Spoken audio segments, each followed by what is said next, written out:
अच्छा, आज हफ्ता है तो इस वजह से रश कम है, जुम्मे को भी कम होगा और वीकडेज़ में होगा नॉर्मल, ऐसा ही है ना। और फिर ये मनूस कहेंगे कि हमें क्वालिफाई करना है पहली अटैम्प्ट में। गलत आई क्या भी करता है, बाकी सारे सही काम करते हैं।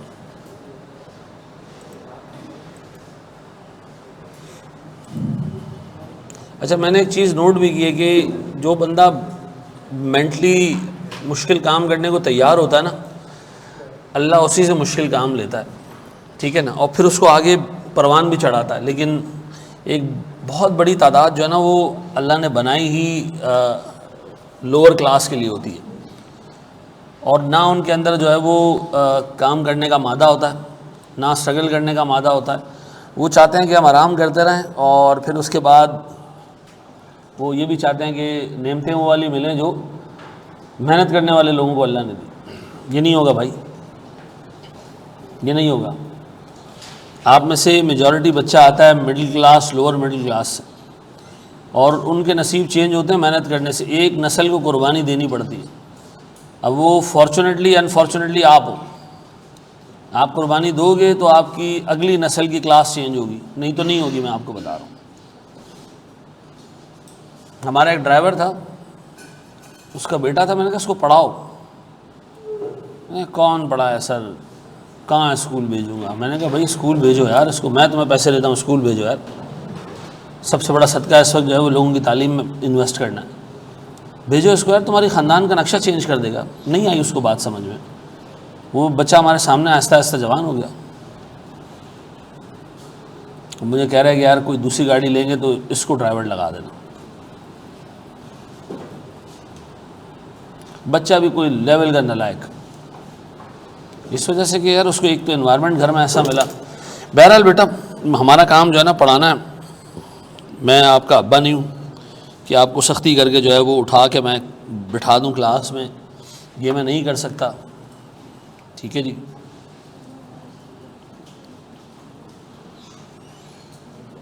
आ जाओ बेटा। अल्हम्दुलिल्लाह। हाँ जी, मैंने सवाल दिया था घर से करने के लिए, और इनफैक्ट एक और सवाल भी मैंने शाम में आपको होमवर्क के तौर पे दिया था, याद आ रहा है?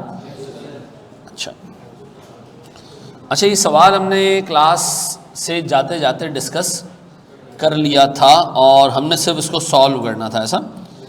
तो मुझे एक बात बताओ, हमारे पास इसमें जो सबसे पहला पॉइंट था ये वाला, ये थी कंसिडरेशन। हमने प्रॉपर्टी को ख़रीदने के लिए 1 जनवरी 2017 को 1.5 लाख रुपए पे किए हैं, और बाकी जो 2 अमाउंट्स हैं ये हमने पे करनी है आगे जाके। तो हमने डिस्कस किया था कि अगर आपने कोई अमाउंट 12 महीने या उससे बियॉन्ड पे करनी है तो आप क्या निकालेंगे, उसकी प्रेजेंट वैल्यू निकालेंगे। तो सर ये 2,30,000 की प्रेजेंट वैल्यू के लिए हमारे पास रेट है 10% का। तो 1 + 10% रेज़ द पावर 1 और 1% 1 + 10% रेज़ द पावर 2, कितना? पहले वाला तो 1.5 लाख है, वो तो अनकंडीशनली 1.5 लाख आएगा। ये कितना आ जाएगा? 2,30,000 डिवाइडेड बाय 1.1,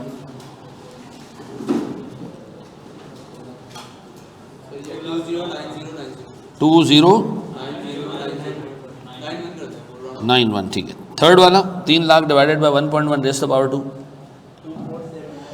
247934। टोटल कितना हो गया?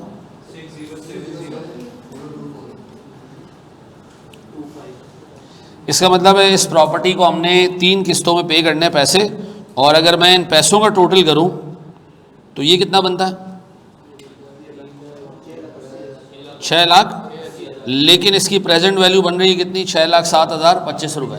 तो हम अपनी इन्वेस्टमेंट प्रॉपर्टी को 6,80,000 पे डेबिट नहीं करेंगे, बल्कि 6,07,025 रुपये पे डेबिट करेंगे, ऐसा है। ये बात भेजे में बैठती है? हेलो हेलो,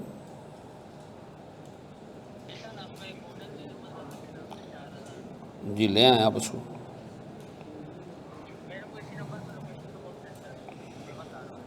हाँ, मैं आपको करता हूँ सर। ऐसे ही है मेरे बच्चों। अब बताएं जी, मेरे पास ये जो 6,80,000 है, इस पर मैंने क्यों रिकॉर्ड नहीं किया, इसको रीज़न बताएं इसका। हाँ जी सर, इस वजह से कि इसमें डेफर्ड पेमेंट शामिल है। ठीक है जी। और डेफर्ड पेमेंट का मतलब है इसमें सूद शामिल है, याद आ रहा है, हमने डिस्कस किया हुआ है कल डिटेल में। फिर जी, फिर उसने कहा जी हमने कमीशन पे किया 2.5% ऑफ टोटल कंसिडरेशन। जब भी एग्जामिनर टोटल कंसिडरेशन का कहेगा वो प्रेजेंट वैल्यू नहीं होगी, वो टोटल कंसिडरेशन होगी जो आपने जेन्युइनली कैश में पे करनी है। प्रेजेंट वैल्यू आप अपनी अकाउंटिंग की वजह से निकाल रहे हो, जेन्युइनली जो आपका अमाउंट है जो आपने सामने वाली पार्टी को पे करना है वो 86 पे करना है। तो मुझे बताओ मैं 86 का 2.5% लूँ तो ब्रोकरेज के नाम पे ले लूँ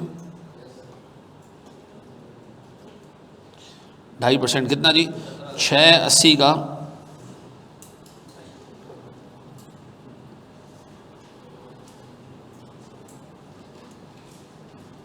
कितना, 17,000।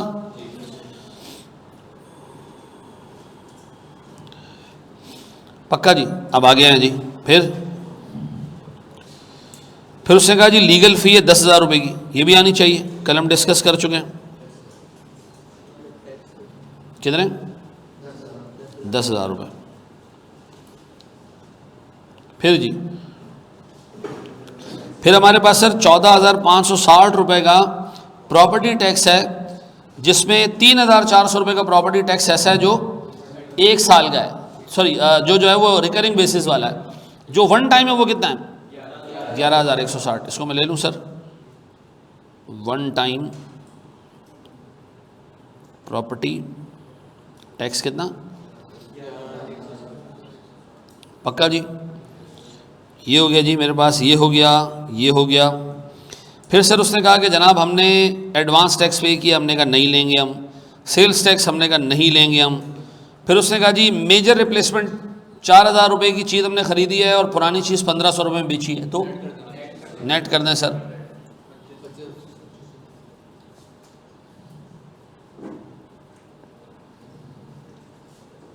$25,000 बस है जी।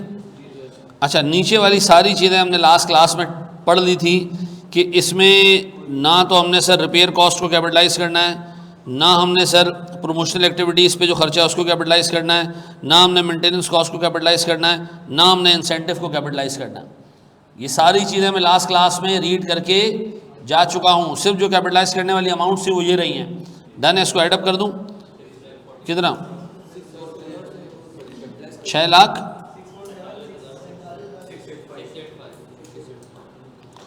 ऐसा है मेरे बच्चों, पक्का जी। बड़े एक स्टेप आगे, कहाँ लिखा है, कहाँ लिखा है, इसने लिखा है एडिशनल कॉस्ट जो इनकर हुआ है उसमें ये शामिल है। ये थोड़ी कहा है कि जो हमने कैपिटलाइज अमाउंट उसमें इंक्लूडेड है। इस तरह का सवाल मैंने कल होमवर्क के तौर पे दिया था, वो दूसरा है। उसमें मैंने लिखा था कि जी 6 मिलियन रुपए की अमाउंट पे हमने आईपी को कैपिटलाइज कर दिया है और उसमें हमने कुछ किए गलतियाँ, तो वो गलतियाँ हमने क्या करनी थी, सही करनी थी। ये सवाल में तो सारी चीज़ें आपने खुद करनी है पहली दफ़ा। अच्छा देखो यार, ये मैं लास्ट क्लास में रीड भी कर चुका था, डिटेल में इससे पहले हम डिस्कस भी कर चुके थे, तो मैंने सिर्फ इसको सॉल्व करवाया, इसमें मैंने कोई कॉन्सेप्ट्स नहीं दिए। पक्का, आगे बढ़े। कल मैंने एक सेशन लिया कि लोग क्यों फेल होते हैं FAR1 कॉस्टिंग MFA और FAR2 के पेपर में। उसमें कोई नंबर कोई 350-400 तक चला गया, और वो भी डलेगा कोई 17-18 हज़ार लोग भी उसको देख लेंगे। लेकिन मैं ऑनेस्टली आपको बताऊं, सुधरने वाली कौम नहीं है हमारी, सुधरने वाली कौम नहीं। We will repeat the same bloody mistakes and will expect a different result. ठीक है जी। 1000 दफ़ा मैंने कहा यार देखो, टुल्ला नहीं मारो क्लास से, मौक दो, कोई असर नहीं है। बढ़े हम आगे।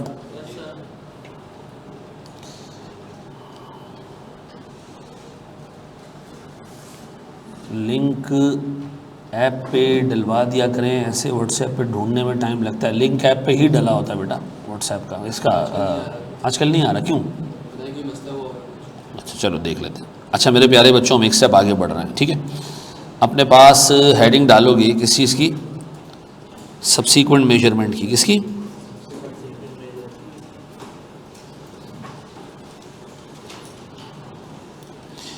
भाईजान आज की क्लास थोड़ी सी कॉन्सेप्ट फील्ड क्लास होगी, ज़रा ध्यान देना, ठीक है। और बहुत बारीक बारीक छोटी छोटी चीज़ें जो आपने अपने जहन में रखनी हैं, तैयार हो? हेडिंग डाल दिए सर।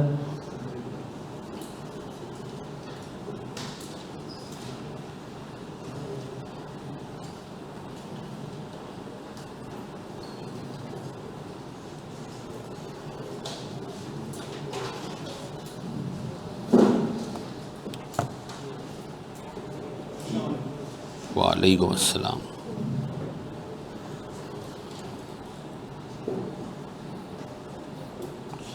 चलो जी,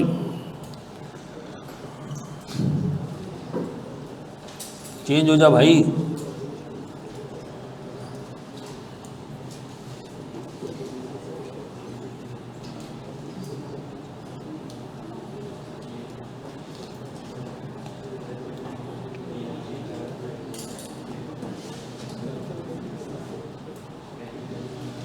अच्छा, बोर्ड पे देखिएगा दोस्त, सब्सीक्वेंट मेजरमेंट क्या है मेरे प्यारे बच्चों, सुन लो। जब आपने इन्वेस्टमेंट प्रॉपर्टी को डे 1 पे रिकॉर्ड कर दिया ना, किस वैल्यू पे?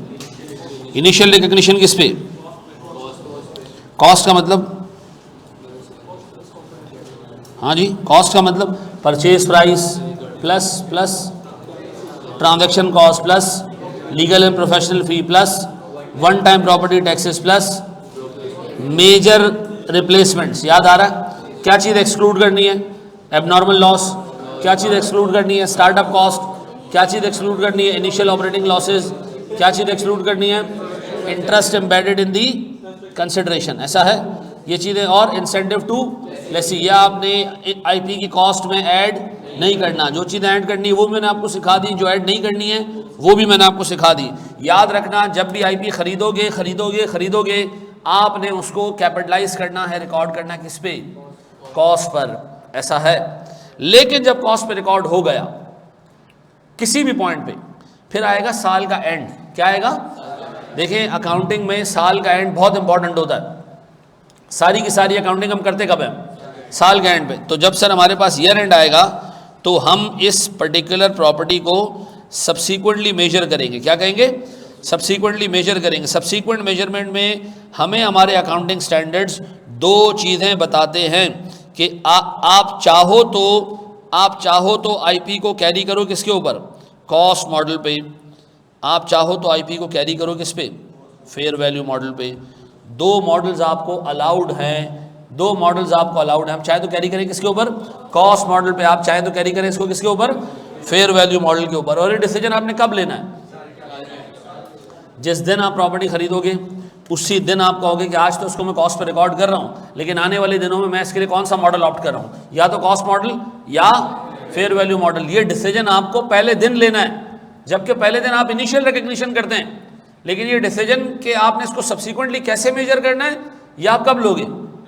पहले दिन। अब सुनना लिखेगा नहीं कोई भी, सुन लो पहले, लिखो नहीं। मैंने अपनी पहली प्रॉपर्टी खरीदी, डन। मैंने कहा जी ये प्रॉपर्टी बिल्डिंग है, मैंने रेंट के लिए ली है, मैं इसको चलाऊंगा आगे भी किस मॉडल पे? कॉस्ट मॉडल पे। ऐसा, या से मैं इसको आगे चलाऊंगा किस पे? फेयर वैल्यू मॉडल पे। ये कब सोचा मैंने? जिस दिन ये प्रॉपर्टी खरीदी मैंने। डन, हो गई पहली प्रॉपर्टी। दूसरी खरीदी मैंने कहा जनाब इसको मैं चलाऊंगा कॉस्ट मॉडल पे। स्टैंड कहता है रुको, ये चीज़ अलाउड नहीं है। गौर से सुनना, स्टैंडर्ड ये कहता है कि सारी की सारी इन्वेस्टमेंट प्रॉपर्टीज़ एक ही मॉडल पे चलेंगी। किस पे चलेंगी?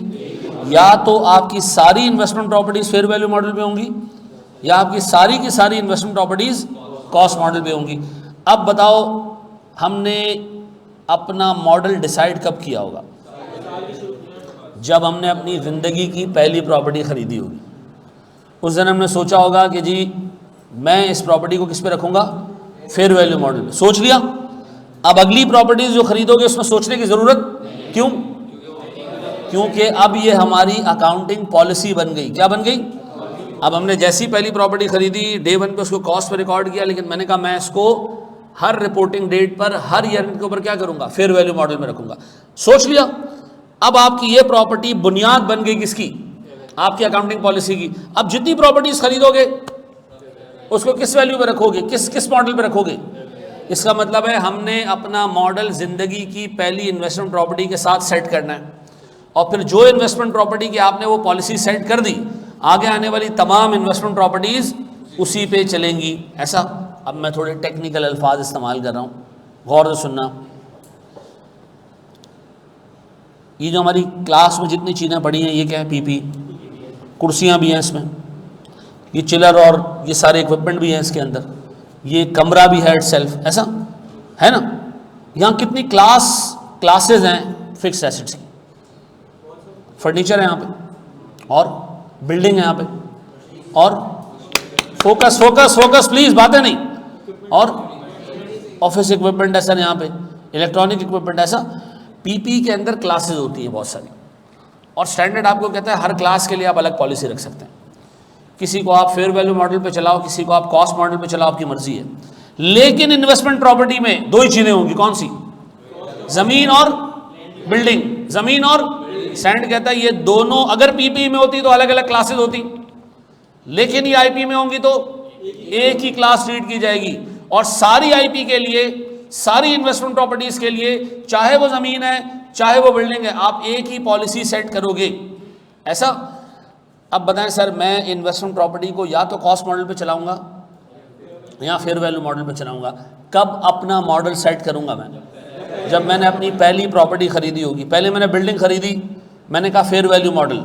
अब मैं ज़मीन खरीदूंगा आईपी के तौर पे तो भी वो फेयर वैल्यू मॉडल। इसका मतलब है सर बिल्डिंग के लिए अलग और लैंड के लिए अलग पॉलिसी नहीं होगी। Investment property is itself a class, ऐसा। इसके अंदर जितने भी एसेट्स आएंगे we will not classify them as building and land, हम उसको क्या ट्रीट करेंगे? Investment property.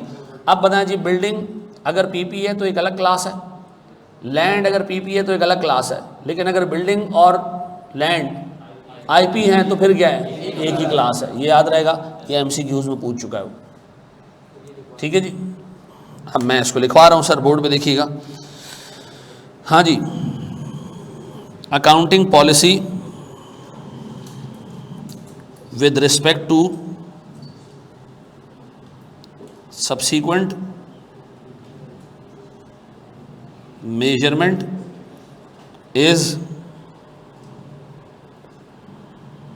decided for the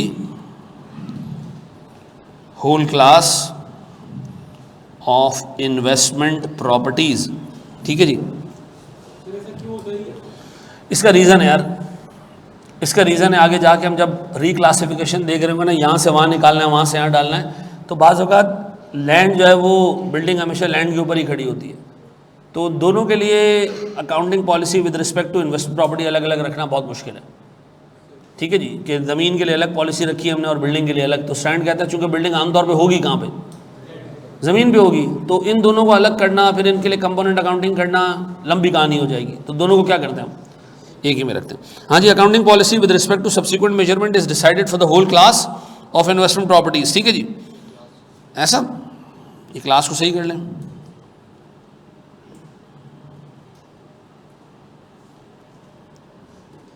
अब बोर्ड में देखना प्यारे भाई,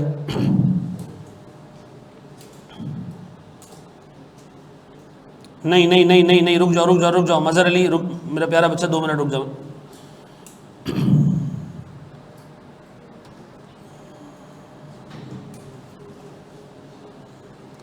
आपकी माशाल्लाह FAR 1 के हमारे पास कल कोई 1300 के करीब स्टूडेंट हो गए, और माशाल्लाह फ़िज़िकल क्लास में ये 50-60 बैठे हैं, ऑनलाइन 40 बैठे हैं। 1200-1250 बच्चा इस वक्त घर में सो रहा है, ठीक है।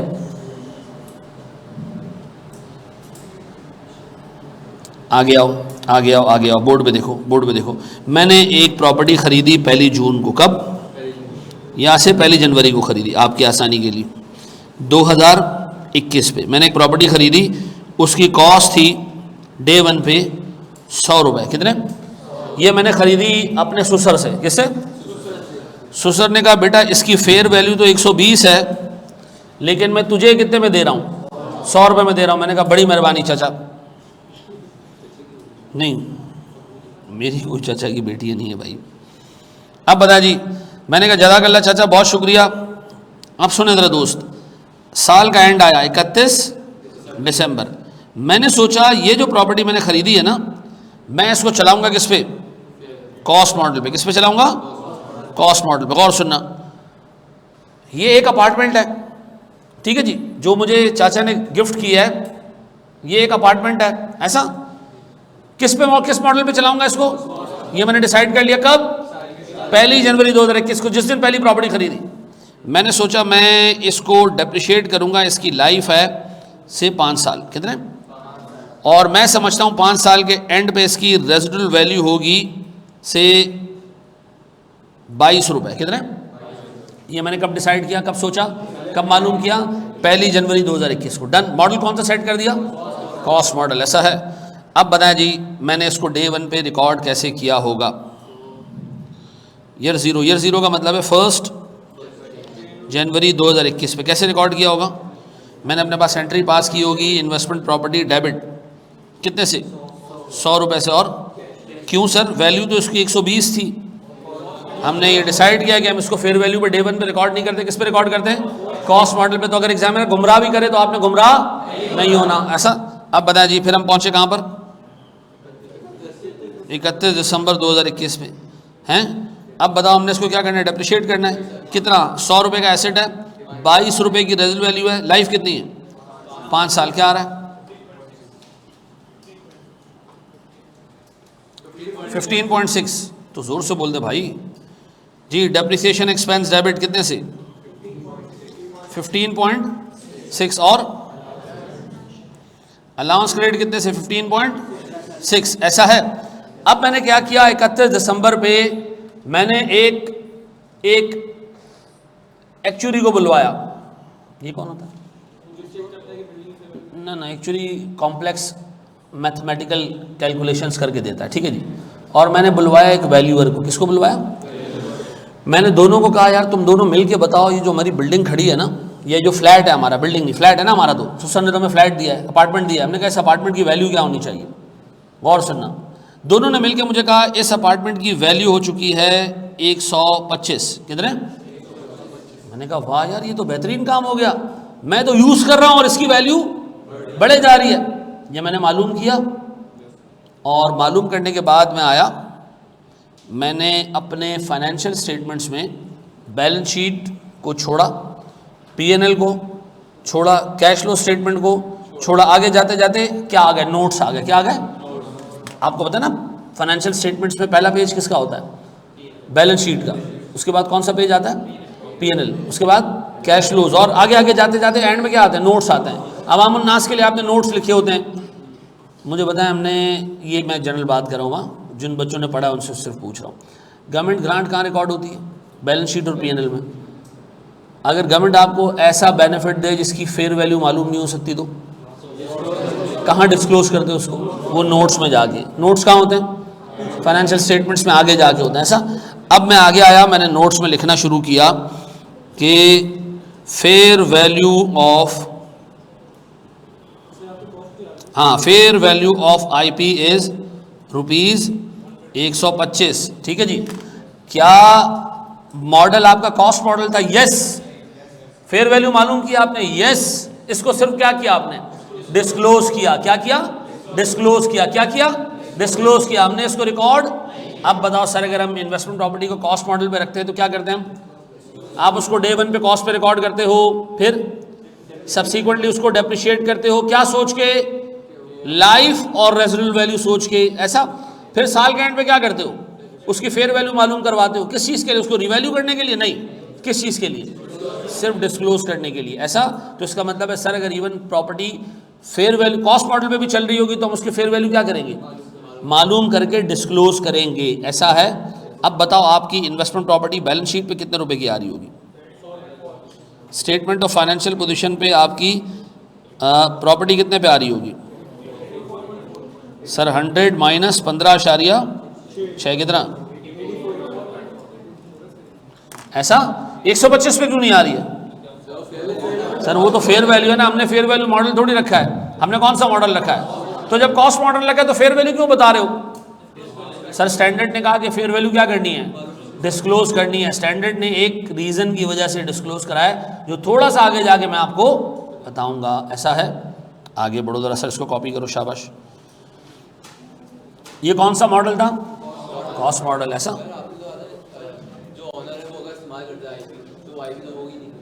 नहीं की ना मैंने, सर ने मुझे अपार्टमेंट दिया है, मैंने रखा हुआ है अपने पास। ज़रूरी थोड़ी यार अपार्टमेंट में बंदा घुसेगा, हैं? ये तो कर लिया ना कॉपी।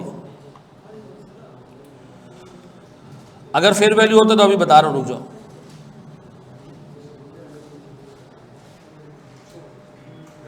जी मेरा बच्चा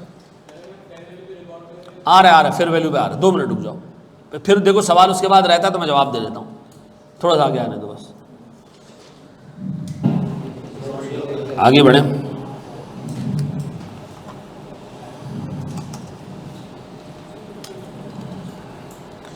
पाँच साल तक यूज़ हो जाएगा, कॉस्ट पे मेजर किया हो, लेकिन आफ्टर 5 ईयर तो यूज़ के काबिल ना हो, तो आईपी की कितनी वैल्यू निकलेगी? वो तो आगे जाके पता चलेगा कि आईपी हमारी कितनी वैल्यू पे बचा है, ठीक है।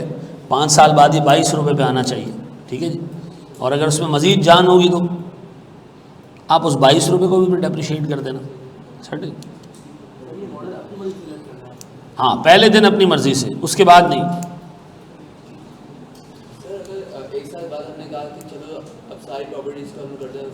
अभी आ रहा है सारा आ रहा है। आप कॉस्ट मॉडल से फेयर वैल्यू मॉडल पे जा सकते हो, लेकिन फिर उसके लिए पूरी अकाउंटिंग करनी पड़ेगी। जी मेरा बच्चा, क्या चीज़? अभी जब इसका ये सेकंड पार्ट हो जाए ना फेयर वैल्यू वाला, तो मैं फिर तुम्हें बताऊंगा कि हमने डेप्रिशिएट क्यों किया, ठीक है। जो इसका सेकंड पार्ट है ना अभी फेयर वैल्यू वाला, उसको ज़रा हो जाने दो, फिर सारे सवाल ले लेता हूँ। उस बच्चे का भी एक सवाल लेना, इसके सवाल का भी जवाब देना। रुक, क्या चीज़? हाँ हाँ, दे दो, आईपी बन जाएगा, कोई टेंशन नहीं। हाँ, आप आधे घंटे बाद दोबारा घुस जाए, पीपी बन जाएगा, फिर बाहर निकल जाए, करते जाए, कोई टेंशन नहीं है, हैं? अकाउंटिंग के व्यू पॉइंट से जवाब यही है, ठीक है। हाँ जी,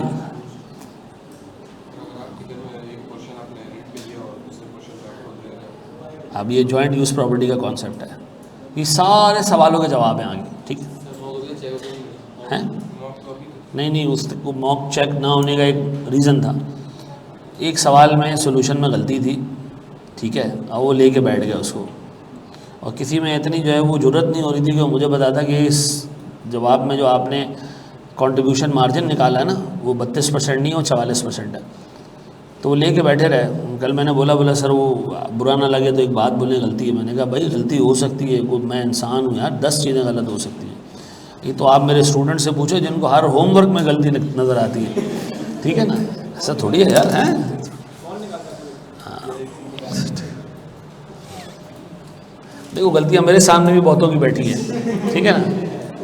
मैंने कुछ बोला आज तक, हैं? अच्छा जी, बड़े हम आगे दोस्त।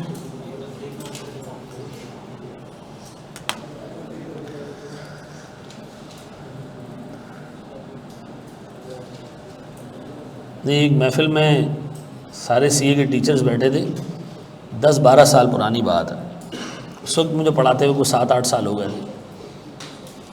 किसी ने जो है वो समद दाऊद से पूछा कि आप जो टीचिंग करते हैं 22-23 साल हो गए हैं, तो बस आप तो अब सुबह ऐसे ही आ जाते होंगे और क्लास शुरू कर देते होंगे। उसने कहा नहीं यार, मैं पढ़ता हूँ, मैं चीज़ देख के आता हूँ कि आज मैंने पढ़ाना क्या है, किस तरह पढ़ाना है, पूरा मैं प्लान करके आता हूँ।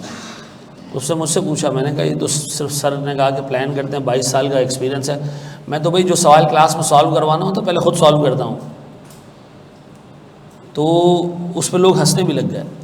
मैं आज समझता हूँ एक टीचर अगर आपके साथ ऑनेस्ट है ना, तो वो बग़ैर होमवर्क के आ रहा है ना तो आपको तबाह कर देगा। हर बंदे को पढ़ के आना पड़ता है। और अगर आपको कोई ये कहता है कि जी मैं तो बस मुँह उठाता हूँ और आ जाता हूँ, नहीं सॉरी सर, फिर पढ़ाने वाला मामला नहीं होगा, फिर बस वो टाइम गुजार रहा होता है टीचर। और जब मैं आपके लिए होमवर्क बनाता हूँ तो उसमें गलतियाँ होती हैं, गलतियाँ होंगी, आप हाईलाइट करोगे। मैं इंसान हूँ, फरिश्ता नहीं हूँ। अगर कोई ये सोचता है कि जी कोई बंदा 20 साल से पढ़ा रहा है तो गलती नहीं करता होगा, नहीं भाई, जो 20 साल से पढ़ा रहा होता है वो यूनिक मिस्टेक्स करता है, ठीक है जी। कोई टेंशन वाली बात नहीं है, गलतियाँ होंगी, हम सीखते रहेंगे। 100 में से 100 नहीं लेने भाई, आपको 50 लेने। ये हो गया। अब बताओ अगर ये फेयर वैल्यू मॉडल होता तो क्या करता मैं डे 1 पे मैं अपनी इन्वेस्टमेंट प्रॉपर्टी को किस पे रिकॉर्ड करता? याद रखिएगा, चाहे फेयर वैल्यू मॉडल हो चाहे कॉस्ट मॉडल हो, ये सब्सीक्वेंट मेजरमेंट के लिए। इनिशियल रिकग्निशन हमेशा किस पे होगी? तो बताओ मैंने डे 1 पे एंट्री क्या पास की होगी? 1 जनवरी 2021 था ना, हमने एंट्री पास की होगी आईपी डेबिट कितने से? 100 रुपये से, और कैश क्रेडिट कितने से? अब भाई बात आई, साल का एंड आ गया जी, 31 दिसंबर 2021। अब मैंने क्या किया, एक्चुअली को बुलवाया, वैल्यूअर को बुलवाया, मैंने कहा तुम दोनों मिलकर जरा इस प्रॉपर्टी की वैल्यू निकालो। उन्होंने कहा जी इसकी वैल्यू 125 है। मैंने कहा थैंक यू वेरी मच, मेरी बुक्स में कितने पे आ रही है प्रॉपर्टी? अब मुझे इसको 125 पे लेके जाना है। तो मैंने क्या किया, आईपी डेबिट कितने से? 25, और अनरियलाइज गेन। कौन सा गेन? अनरियलाइज गेन, एक ऐसा गेन जो अभी रियलाइज नहीं हुआ। कहाँ डालना उसको मैं? प्रॉफिट एंड लॉस में। कितना? 25 रुपये, ऐसा है। ये मैंने गेन रिकॉर्ड कर लिया, ऐसा है। अब एक बंदा कहता है यार ये गेन तो रियलाइज ही नहीं हुआ, तो रिकॉर्ड क्यों किया? ऐसे तो इन्वेंट्री बड़े बड़े महंगी हो जाती है, तो गेन रिकॉर्ड कर लेंगे क्या हैं? तो फिर यहाँ गेन क्यों रिकॉर्ड किया? भाई स्टैंडर्ड तो कहता है जब तक कि गेन रियलाइज ना हो जाए उसको रिकॉर्ड नहीं करना चाहिए, ऐसा है या नहीं? अच्छा, यही स्टैंडर्ड हमें कहता है कि जब आपने एक चीज़ इन्वेस्टमेंट पर्पस के लिए खरीदी हो ना, और ऑब्जेक्टिव क्या हो? लॉन्ग टर्म इन्वेस्टमेंट, तो प्यारे भाई ये बहुत ज़्यादती हो जाएगी कि अगर आप ये गेन बुक ना करें। मैं आपको रीज़न बताता हूँ, बहुत टेक्निकल रीज़न है, नहीं समझ आए बहुत अच्छी बात है, समझ आए तो उससे अच्छी बात है। मुझे एक बात बताएं, हम 4 शेयर होल्डर्स हैं, A, B, C और D, ठीक है जी। हम चारों ने मिलकर एक प्रॉपर्टी खरीदी, एक बिल्डिंग खरीदी, सब ने 25-25 रुपये मिलाए 100 रुपये की बिल्डिंग ले ली, डन। 1 साल गुजरा, ये बिल्डिंग हो गई 120 रुपये की। कितने की? कितने का गेन हुआ? हमने रिकॉर्ड ही नहीं किया, नहीं रिकॉर्ड किया। हमारी बुक्स में भी बिल्डिंग कितने की आ रही है? 100 रुपये की आ रही है। ये 120 से 140 हो गया, हमने अभी भी गेन रिकॉर्ड नहीं किया। बिल्डिंग अभी भी कितने की आ रही है? इतने में डी ने कहा यार मैं अपना पैसा लेके जा रहा हूँ। तो बताओ डी का कंपनी में हिस्सा कितना है? 1/4। कंपनी में तो अभी भी एसेट कितने पे आ रहा है? तो हम डी को कितना पैसा देंगे? 25 रुपये देके हमने फारिग कर दिया। ये सही था या नहीं था? नहीं सर। भाई आप चारों ने मिल के ये एसेट ख़रीदा इसलिए था, इन्वेस्टमेंट की नीयत थी, यूज़ करने की तो नीयत नहीं थी कि इसकी वैल्यू क्या होती रहेगी और हमें क्या होगा, इसका फ़ायदा होगा। अब सुनना, जब ये निकल गया कितने रुपए लेके निकला? हमने इसको 25 रुपये का कैश ला के दे दिया। बाकी एसेट्स कितने रह गए कंपनी के अंदर? आपके हिसाब से 75, लेकिन प्रॉपर्टी तो अभी भी खड़ी है कितने की? अब बताओ ये सारे का सारा गेन आप रिकॉर्ड कब करोगे? जब इस प्रॉपर्टी को बेचोगे। तो जिस दिन बेचोगे उस दिन जो शेयर होल्डर होगा सारा गेन उनको मिल जाएगा। ये तो गलत बात है। जो शुरू से शेयर होल्डर है, ऑब्जेक्टिव भी ये था कि इससे जो है वो इनकम कमानी है, खरीदा इसीलिए था इसको कि इसकी वैल्यू अप्रिशिएट होगी तो हम कमाएंगे। तो आपको नहीं लगता कि सर उन शेयर होल्डर्स के साथ ज्यादती है जो शुरू के सालों में हमारे साथ होंगे? तो स्टैंडर्ड ने क्या कहा कि आप इन्वेस्टमेंट की नीयत से खरीदी गई प्रॉपर्टी को इनकरेज किया कि आप कॉस्ट मॉडल पे ना रखो। किस पे रखो? आप इसको फेयर वैल्यू मॉडल पे रखो। और इवन अगर आप कॉस्ट मॉडल पे रखते भी हो तो भी अपने शेयर होल्डर्स को बताओ कि इसकी फेयर वैल्यू इतनी है, ताकि अगर वो हिस्से बांटने पे आ जाए तो फेयर वैल्यू के हिसाब उनको पता हो। ये बात समझ आती है? अब बताओ जी, इनकरेज क्या है? इन्वेस्टमेंट प्रॉपर्टी को किस पे रखना चाहिए? फेयर वैल्यू पे रखना चाहिए, ऐसा। और अगर कोई कॉस्ट मॉडल पे रखना चाहे तो रख सकता है, लेकिन उसको फिर फेयर वैल्यू क्या करनी पड़ेगी? डिस्क्लोज करनी पड़ेगी, ऐसा है। अब बताओ जी, गौर से सुनना, मैंने 25 रुपये का अनरियलाइज गेन कहाँ डाला है? पीएनएल में डाला है। इसको ओसीआई में, अदर कॉम्प्रिहेंसिव इनकम में नहीं डालना भाई, जिन्होंने पढ़ा हुआ है। इसको कहाँ डालना है हमने? प्रॉफिट एंड लॉस अकाउंट, ऐसा। अब बताओ जी, क्या हम कह सकते हैं कि हमने इस साल 25 रुपये की इनकम कमाई? हाँ हाँ भाई, हमने एक एसेट खरीदा, वो क्या हो गया? खरीदा इसी नीयत से था कि वो महंगा हो जाए, तो हो गया महंगा। कितने का फायदा हुआ? हाँ, लेकिन हम शेयर होल्डर्स को कहेंगे ये हम डिविडेंड के तौर पे नहीं दे सकते। क्यों? ये रियलाइज नहीं है, लेकिन आपको बता रहे हैं, खुशी की बात यह है कि हमारी इनकम हो गई है, ऐसा है। अब बताओ फेयर वैल्यू मॉडल में हम क्या करेंगे? एसेट को डे 1 पे रिकॉर्ड करेंगे कॉस्ट मॉडल पे, फिर उसको क्या करेंगे? रीवैल्यू करेंगे। लेकिन आपने एक बड़ी इंपॉर्टेंट चीज यहां मिस कर दी। वो क्या है? आपने एसेट को डेप्रिशिएट नहीं किया आपने डेप्रिशिएट नहीं।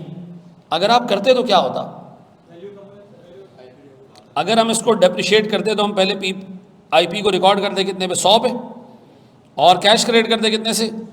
फिर हम क्या करते, फिर हम डेप्रिसिएशन बुक करते कितने से, 15.6 से, और फिर अलाउंस क्रेडिट कर देते कितने से, 15, इससे हमारी आईपी कितने पे आ जाती है, 84.4 पे। फिर आप इसको रीवैल्यू करते, फेयर वैल्यू कितनी है, कितने का गेन आता, कितने का गेन आता, 40, फिर आप अपने पास आईपी डेबिट करते 40.6 पे, और अनरियलाइज गेन क्रेडिट करते कितने पे, 40 पॉइंट। मुझे बताओ इस साल आपने कितने का प्रॉफिट बुक किया, 40.6 की इनकम और 15.6 का डेप्रिसिएशन, दोनों को नेट करो। तो स्टैंडर्ड ने कहा क्या ख्वारी करोगे, पहले डेप्रिशिएट करोगे फिर रीवैल्यू करोगे, इवेंचुअली कितने का गेन बुक करोगे। तो इससे बेहतर है इंसान के पुत्र बन के सिंपली क्या कर लो, रीवैल्यू कर लो प्रॉपर्टी को, कहानी ख़त्म। तो सर इस तरह तो प्रॉपर्टी पुरानी होती जाएगी तो वैल्यू गिरती जाएगी, गिरती जाएगी तो क्या होती जाएगी सर, डेप्रिसिएशन का इम्पैक्ट ऑलरेडी आता रहेगा। ऐसा अब बताओ आईपी को हम फेयर वैल्यू मॉडल में डे 1 पे किस पे रिकॉर्ड करते हैं, और फिर सब्सिक्वेंटली हम उसको क्या करते हैं, रीवैल्यू करते हैं, लेकिन डेप्रिसिएशन रिकॉर्ड नहीं करते। फेयर वैल्यू के अंदर ही सारी चीज़ें आ जाती हैं। बिल्डिंग पुरानी होती जाएगी, ख़राब होती जाएगी, फेयर वैल्यू क्या होती जाएगी, कम होती जाएगी, और ये गेन की जगह क्या आना शुरू हो जाएगा, लॉस आना शुरू हो जाएगा। तो तुम्हें डेप्रिसिएशन अलग से रिकॉर्ड करने की कोई ज़रूरत नहीं है। ऐसा है, ये बात भेजे में बैठती है मेरे बच्चों। ये अब कंपैरिजन करो, कॉस्ट मॉडल में क्या था, डे 1 पे कॉस्ट, सब्सीक्वेंटली डेप्रिसिएशन, लाइफ को देख के, रेजुल वैल्यू को देख के डेप्रिसिएशन, ऐसा, और साल के एंड में फेयर वैल्यू डिस्क्लोजर, ऐसा। फेयर वैल्यू मॉडल सीधा साधा मॉडल, डे 1 पे कॉस्ट, सब्सीक्वेंटली फेयर वैल्यू पे या तो गेन होगा या लॉस होगा, दोनों गेन और लॉस कहाँ रिकॉर्ड होंगे, प्रॉफिट एंड लॉस अकाउंट में। No depreciation will be recognised, ऐसा। ये कॉपी करें सर, शाबाश। IP credit, unrealised loss debit, खत्म।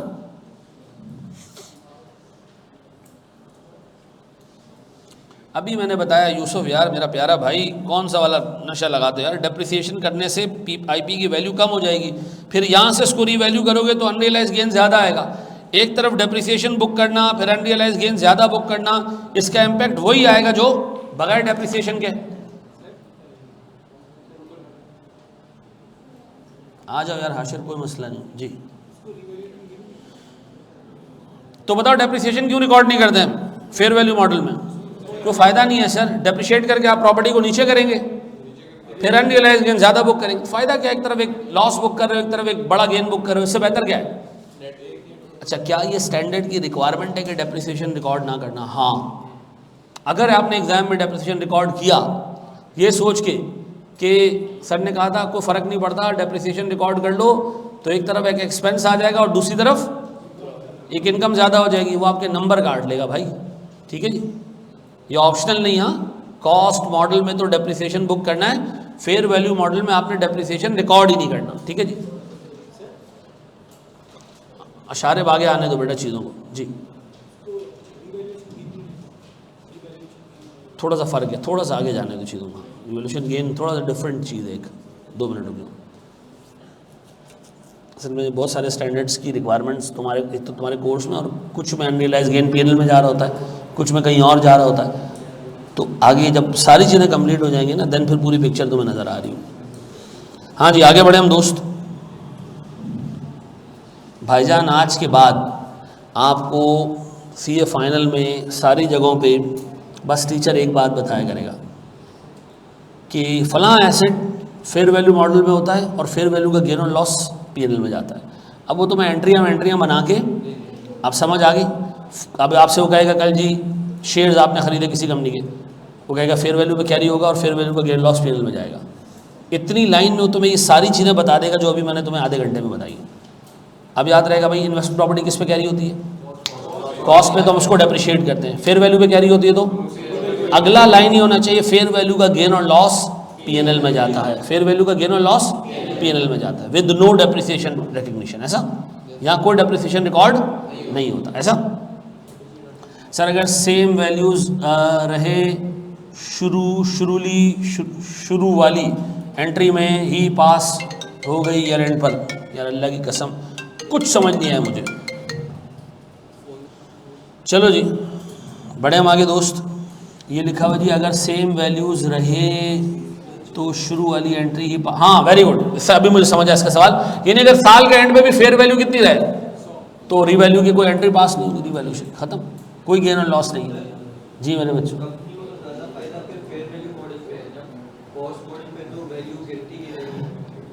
इसीलिए इस बच्चे ने कहा कि फेयर वैल्यू मॉडल इस्तेमाल करने का फ़ायदा है, इसीलिए स्टैंडर्ड ने क्या किया है, इनकरेज किया है कि आप फेयर वैल्यू पे रिकॉर्ड करो इन्वेस्टमेंट प्रॉपर्टीज़ को। ठीक है, इनकरेज किया है कि आप फेयर वैल्यू मॉडल यूज़ करें। देखो एक चीज़ याद रखो, जो एसेट आपने कमाने के लिए लिया है ना, और आपको पता है कि जी इसकी कमाई होगी 4-5 सालों, इन्वेंट्री को क्यों रिवैल्यू नहीं करते? हम कहते हैं यार अभी नहीं तो अगले साल गेन बुक हो ही जाएगा। ये इन्वेस्टमेंट प्रॉपर्टी का गेन कब बुक होगा? अगर हम अनरियलाइज गेन रिकॉर्ड ना करें, ये 5-6 सालों बाद जाके बुक होगा, तो ये गलत हो जाएगा। तो इसको आप क्या करें जनाब, कैरी करें फेयर वैल्यू के ऊपर। बेहतर ये कि आप, मैं अपनी ज़िंदगी में बहुत कम जगहों पे इन्वेस्टमेंट प्रॉपर्टी को किस मॉडल पे देखा है, कॉस्ट मॉडल पे देखा, मैंने नहीं देखा। ये शरफ फैसल पे एक बिल्डिंग देखी है तुम लोगों ने, बड़ी सारी बिल्डिंग है फैसल बैंक की, देखिए इसमें फैसल बैंक पता है कितना है? आधे फ्लोर पे 10-12 फ्लोर की बिल्डिंग है, चौड़ाई में भी ठीक ठाक बड़ी है, लेकिन इसमें फैसल बैंक का अपना हिस्सा कितना है? आधा फ्लोर। बाकी सारा क्या है? सब रेंट पे दिया हुआ उन्होंने, तो बाकी सारा हिस्सा क्या है? Investment property. किस पे कैरी कर दें इसको? फेयर वैल्यू पे। ये अगर कॉस्ट पे कैरी करें तो फ़ायदा क्या रह गया? ऐसा है। आगे बढ़े मेरे बच्चों, आओ नीचे कर दें, और कितना नीचे कर दें, अंधेरा है नीचे बेटा, हैं? अच्छा ये कॉपी करना है, ये तो ना ही करो तो बेहतर है यार, गलत अकाउंटिंग ट्रीटमेंट है, हैं? पता चले आप यही याद करके चले जाओ, ठीक है ना? मैं इसको ऐसे काट देता हूं, ये गलत है ऐसा,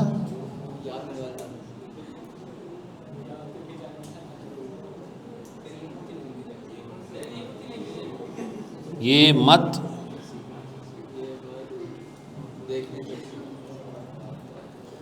ऐसा जी। जी मेरा बच्चा, बड़े हम आगे दोस्त। IAS 19 एक अकाउंटिंग स्टैंडर्ड है, 2013 में इसमें चेंज आया। तो अब 2013 में मेरे सामने बच्चे कौन से बैठे हैं जिन्होंने 2013 में एग्ज़ाम देना है, तो उन्होंने कौन सा ट्रीटमेंट देखना है? नया वाला। अब हमने डेढ़ होशियारी की, आधे पेज पे पुराना ट्रीटमेंट बना दिया कि पहले स्टैंडर्ड ये कहता था, अब ये कहता है। अच्छा खासे मनुष्यों को पुराना ट्रीटमेंट ज़्यादा अच्छा समझ आया, ठीक है जी। और उस दिन मुझे एक चीज़ फील हुई कि जो चीज़ नहीं पढ़ाने की होती है वो नहीं पढ़ानी चाहिए, क्योंकि लोगों को बाज़ औक़ात उसी में इंटरेस्ट होता है। तो ये मैंने इसलिए अगले पेज पे जाके नीचे ही काम किया था, किसने कहा नहीं वही ऊपर दिखा दें, तो मैंने दिखा दिया, ठीक है, लेकिन साथ में लिख भी दिया मैंने। बड़े हम आगे दोस्त। अच्छा मेरे प्यारे बच्चों, एक स्टेप आगे जाते हैं, बोर्ड पे देखिएगा।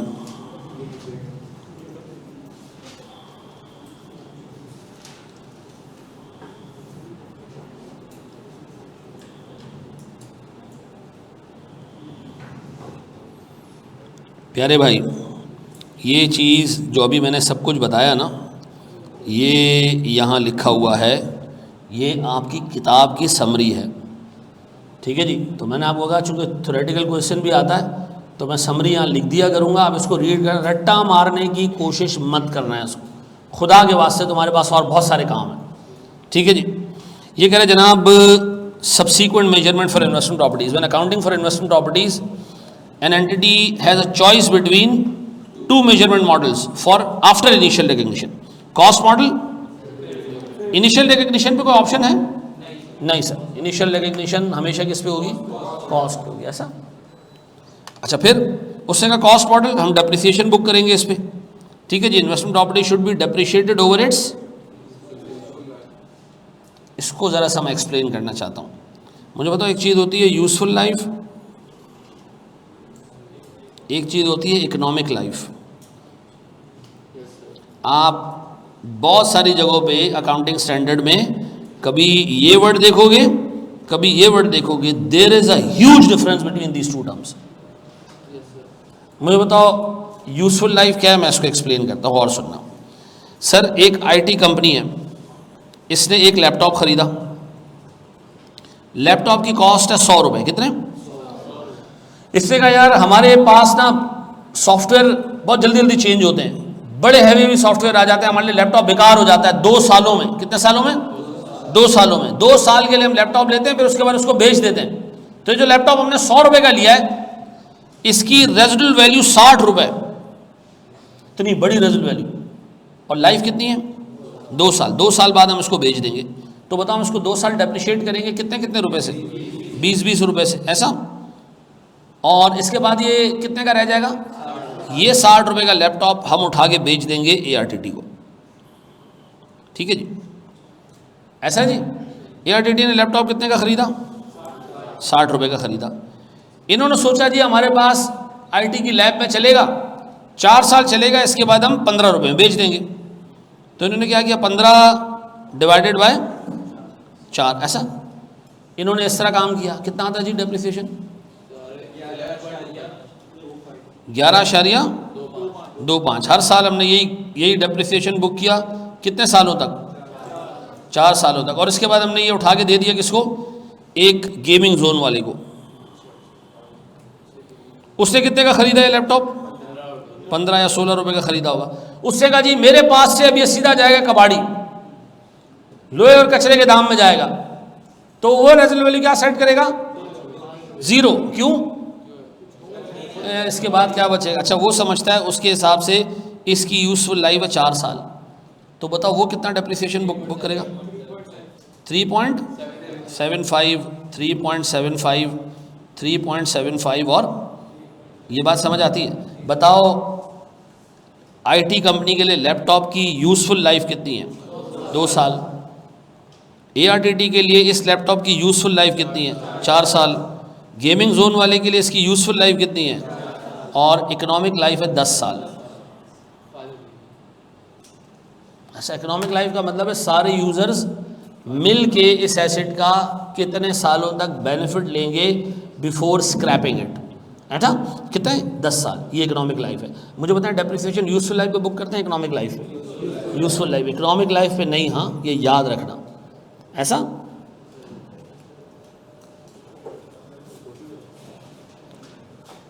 ये कॉपी करना है, जल्दी जल्दी कर लो, शाबाश।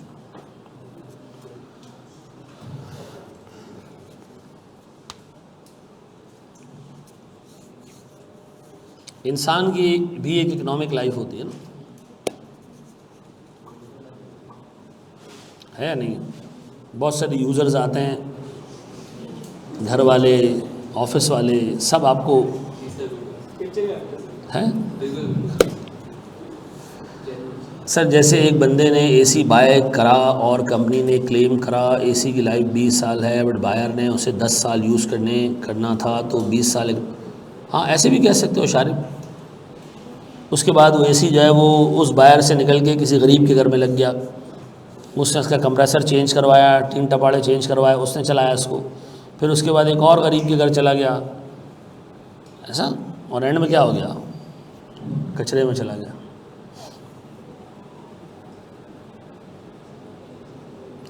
लॉस रिकॉर्ड करेंगे मज़र। लास्ट वाली बात तो बेटा मैंने बहुत सारी कही है, अब लास्ट वाली कौन सी बात?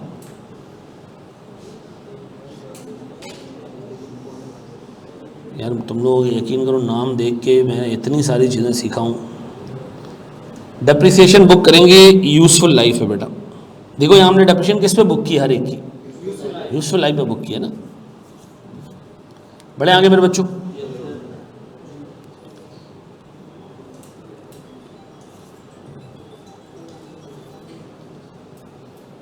जी चलो जी अब आओ। हाँ जी, ये कहते हैं डेप्रिसिएशन आप रिकॉर्ड करेंगे किस पे? और उस डेप्रिसिएशन को PNL में डाल देंगे। हमने कहा तो हमें पता है किस मॉडल में डेप्रिसिएशन रिकॉर्ड होती है? कॉस्ट मॉडल में। उसने कहा जी इसी तरह आप इम्पेयरमेंट टेस्टिंग भी करेंगे। ऐसा जब आपको लगेगा इंडिकेटर है, आप क्या करोगे? इम्पेयरमेंट टेस्टिंग करोगे। The property should B assessed for impairment. नहीं, हम पीरियोडिक इम्पेयरमेंट टेस्टिंग नहीं करते, बल्कि जब इंडिकेटर आता है तब इम्पेयरमेंट टेस्टिंग करते हैं। जिन्होंने इम्पेयरमेंट पढ़ी है उनको ये बात पता होगी, हम हर साल के एंड पे इम्पेयरमेंट टेस्टिंग नहीं करते। एसेट की इम्पेयरमेंट टेस्टिंग कब होती है?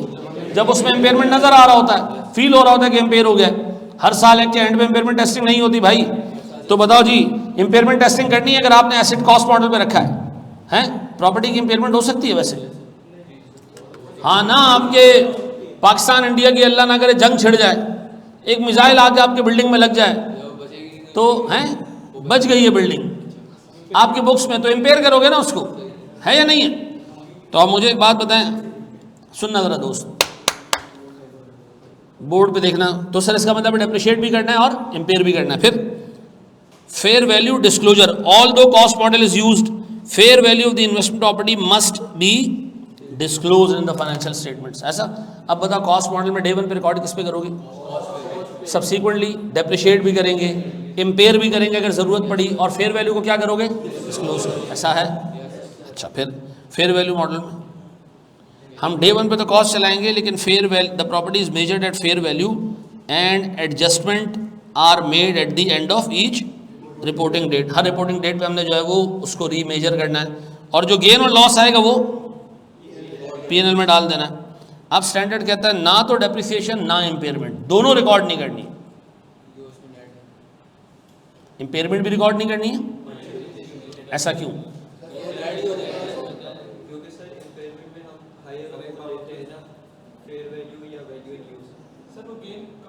और आधा जवाब आ गया। और यार एक बात, नहीं छोड़ दो यार, छोड़ो। इस बच्चे ने एक अच्छी बात की, लेकिन देखो मेरा एक अरमान रह गया कि आपसे कुछ लोग ना सीख के जाएं। मैंने सीए किया है, मैंने सीएफए किया है, मैंने सिमा किया है, मैंने रिस्क मैनेजमेंट की चीज़ें पढ़ी हैं, ठीक है। बहुत कम स्टूडेंट्स होते हैं जो आपसे, जो आप पढ़ा रहे होते हो वो 100% एब्जॉर्ब करके जाते हैं।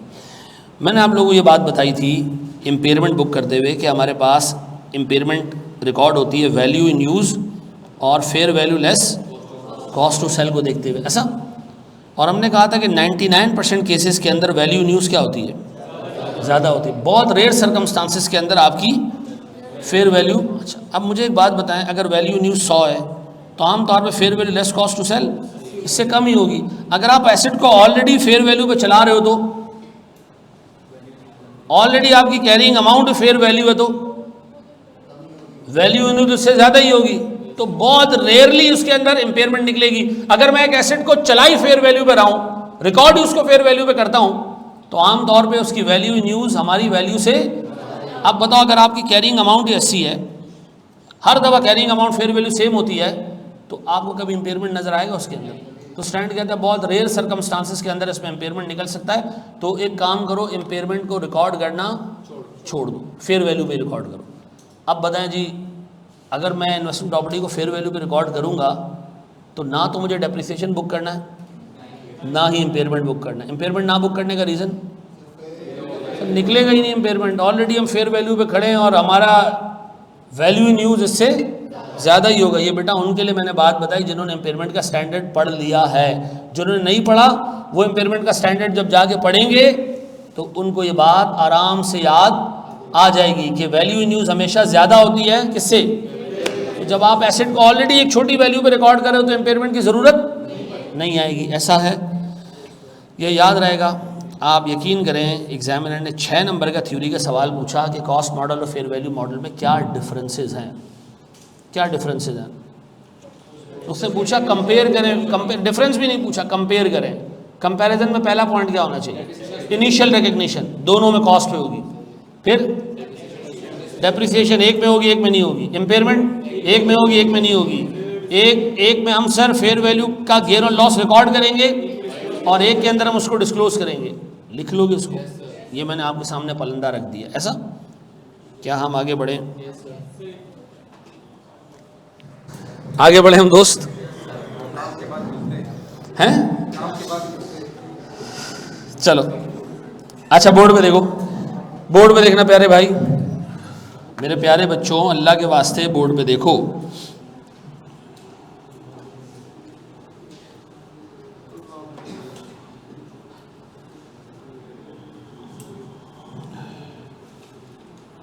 मुझे एक बात बताओ सर, हम अपनी आईपी को कब अपनी बुक्स में से निकाल देते हैं?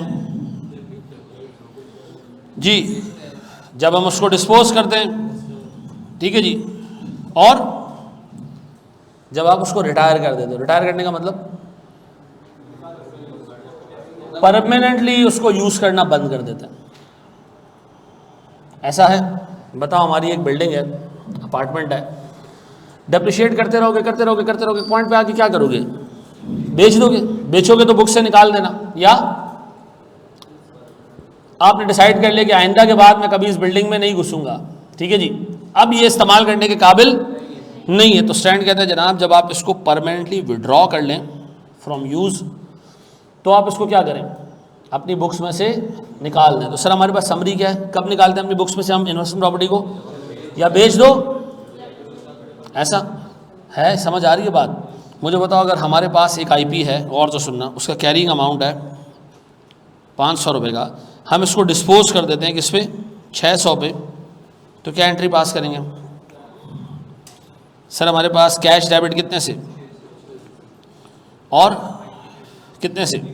500 और गेन ऑन डिस्पोजल, कहाँ जाएगा गेन ऑन डिस्पोजल? कितने से जी? 100 रुपये से। और अगर आप इसको रिटायर कर दो तो ये तो डिस्पोजल हो गया, रिटायर करोगे तो क्या एंट्री पास करोगे? रिटायर करोगे तो क्या जन्नत दे के जाएंगे कैश हैं? क्या करोगे? हम अपने पास एंट्री पास करेंगे लॉस डेबिट कितने से? 500 और ऐसा लॉस ऑन रिटायरमेंट डेबिट 500 और आईपी क्रेडिट कितने से? 500। ऐसा है, मैं एग्जामिनर हूँ ना, मैं ये सवाल बनाऊँ और मुझे पता है बच्चे ये एंट्री पास नहीं करेंगे,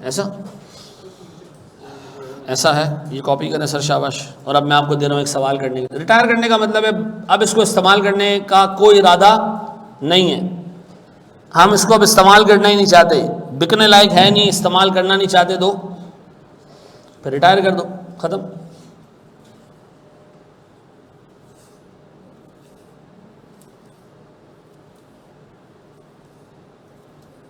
अच्छा, एक घर से हम निकल जाएं और हम कहेंगे जनाब पहले हम इसको यूज़ कर रहे थे, अभी इसको हम यूज़ नहीं करेंगे, किराए पे दे देंगे, तो किराए पे देने से वो आईपी बन जाएगी। किराएदार को निकाल लें और हम सोचेंगे यार अभी ये घर इतना ख़त्म हो चुका है कि इसमें रहना ही नहीं है, अभी किसी काम का नहीं, किसी भी वक्त बिल्डिंग गिर जाएगी, तो अब आप इसको रिटायर कर दें, ठीक है जी। लेकिन उस वक्त भी लोग क्या करते हैं, उसको बेच देते हैं, कोई ना कोई कबाड़ी आके ख़रीद ही लेता है। हाँ जी, लैंड का क्या करेंगे सर? सर हमारी जो है वो चागी में ज़मीन थी, 1998 में पाकिस्तान में उधर एक एटॉमिक टेस्ट हुआ एटम बम का, उसके बाद गवर्नमेंट ऑफ पाकिस्तान ने कहा बेटा अब इस ज़मीन पे नहीं जाना।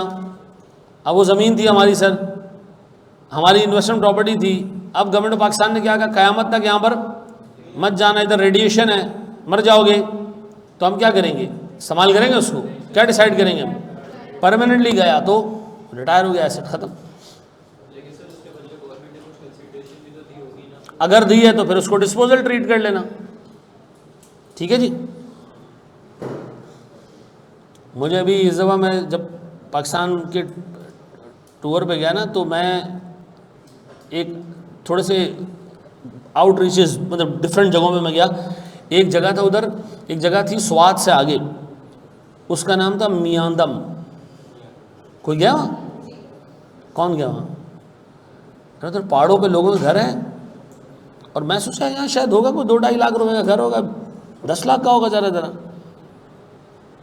तो मेरी वाइफ ने बताया कि ये हमारे अब्बा का घर है, मेरी यानी ससुर का घर है, और रहते नहीं थे वहाँ पे, उस ज़माने से अबेंडन था। मैंने पता कि कितने का जी? 3 करोड़। भैया कराची बनाया हुआ है तुम लोग ने, हैं? पहाड़ों पे घर है, पहाड़ों पे कब्रिस्तान है, और घर की वैल्यू है। तो अगर पाकिस्तान ने धमाका भी किया होगा ना, दिए ज़रूर होंगे पैसे, क्योंकि पाकिस्तान में पहाड़ पे भी घर की एक वैल्यू है, हैं? पैसे नहीं दिए थे, मुताला पाकिस्तान में लिखा है कि पैसे नहीं दिए थे। अच्छा चलो,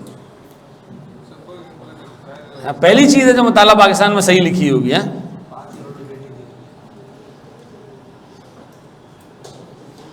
चलो जी, बड़े हम आगे दोस्त। आओ मेरे प्यारे बच्चों, एक सवाल देखते हैं, और ये सवाल अगर आपने सही कर लिया तो कोई इनाम नहीं है आपका।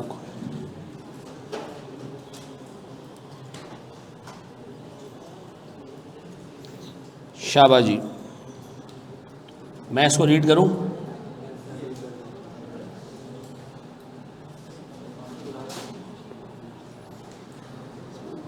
पढ़ूं मैं इसको? ये कह रहे जी, ऑन 1 जनवरी ईयर 1, ठीक है जी, NTTP acquired a building as an investment property. The details of the acquisition are as under. हमने ख़रीदा इसको कितने में?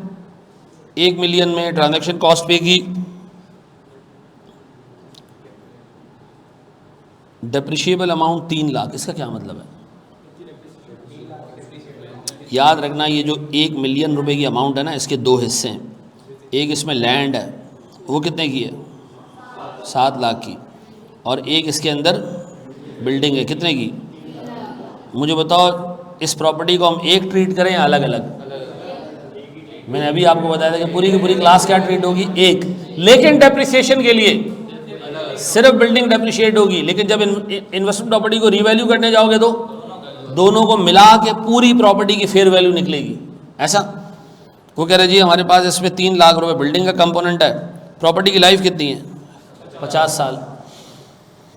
पहले साल के एंड पे पूरी प्रॉपर्टी की फेयर वैल्यू, पूरी प्रॉपर्टी का मतलब ज़मीन और बिल्डिंग मिला के कितनी है जी? 13 लाख।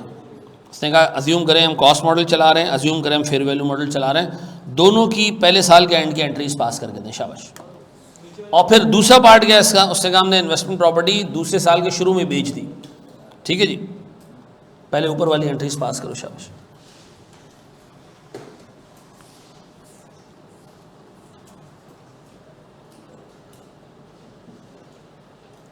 ठीक है बेटा, आज मैं इंशाल्लाह ये जो टी है इसको मैं बोल दूंगा, टेंशन नहीं लो।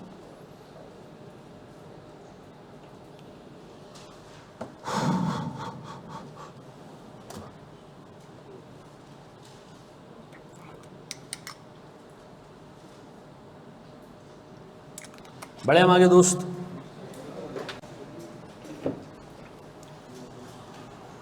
यार ये स्क्रैप होता है, स्क्रैप नहीं है, स्क्रैप वैल्यू है।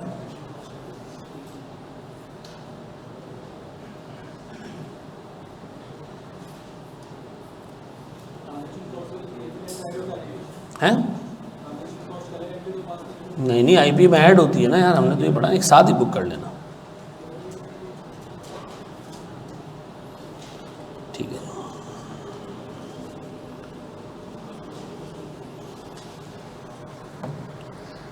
आगे बढ़े मेरे बच्चों।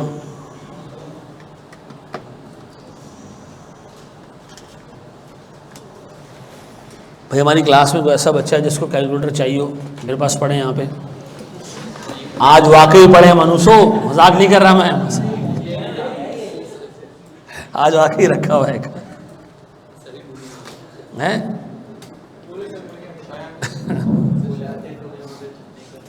वो लाते हैं तो जाने का नहीं। अच्छा अच्छा,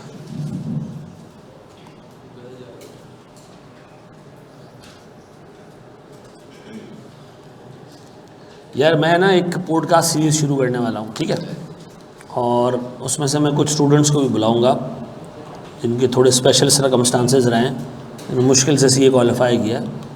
ठीक है जी, हमने प्लान किया अभी 2-3 लोगों का इंटरव्यू करना, जिसमें असद अली शाह साहब हैं, शब्बर साहब हैं आपके प्रोफेशन के जो बड़े लोग हैं।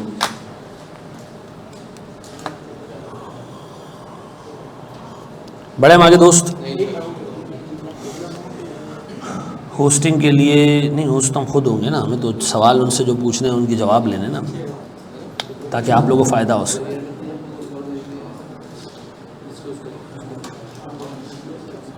क्या हम आगे बढ़ें?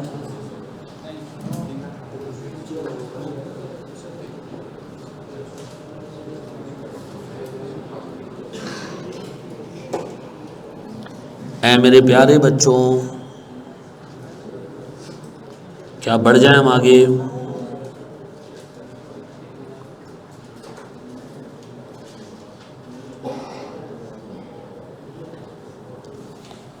मैं कराऊं? अच्छा, मुझे सबसे पहले एक बात बताओ, अगर हम कॉस्ट मॉडल पे चल रहे होते, ये मैं ऐसे कर लेता हूं,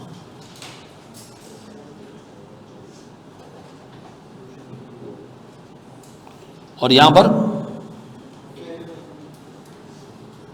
मुझे बता, कॉस्ट मॉडल में हमने सबसे पहले मैं अज्यूम कर लूं, अज्यूम करते 1 जनवरी 2021 ऐसे कर लें, एक डेट देते हैं इसको।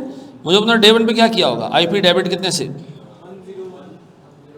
1 मिलियन, और सर हमारे पास बाकी भी है साथ में कुछ ट्रांजैक्शन कॉस्ट सर 10,000 रुपये की, 1.01 मिलियन ऐसा। और तो मुझे एक बात बताओ, ये जो आपने एंट्री पास की है ये तो कॉस्ट मॉडल में ना, फेयर वैल्यू मॉडल में क्या होगा? सर सेम यही एंट्री हम